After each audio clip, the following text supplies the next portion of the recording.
Trees. They're all around us.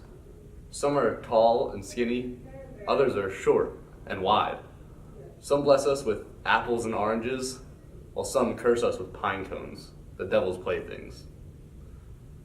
But where did all these trees come from? The answer lies with one man, Charles Darwin, and one brilliant idea: evolution.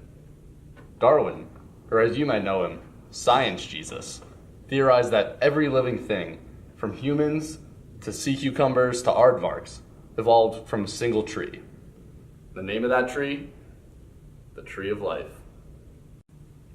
After many months of observation, Darwin concluded that trees, and therefore all life on Earth, was divided into two major families: circles and triangles. It's been calculated via fossil records that the first trees arrived on Earth at least 350 years ago. But don't be so quick to be going back in time to get rich inventing a treehouse, because these trees were very different than the trees of today. Some of these trees consisted of only a single cell. In the years since, these single-celled organisms have evolved into all the species we see on Earth today.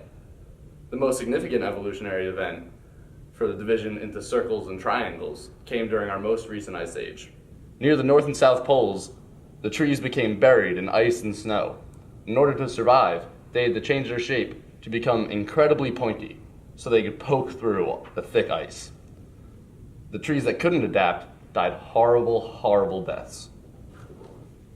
And you guessed it, these pointy trees have now evolved into the triangle-shaped trees of today's Christmas and Hanukkah celebrations. In the more equatorial regions of Earth, the weather remained relatively moderate during this ice age. The trees in these climates had to maximize their branch space to fit all of the dinosaur birds that were flying south for the winter, causing them to grow into big fat circles, like a hula hoop. Since that last ice age, these trees have evolved to include all the biodiversity of the planet. Really makes you think what us Homo sapiens will look like a few years from now, huh? Thank you.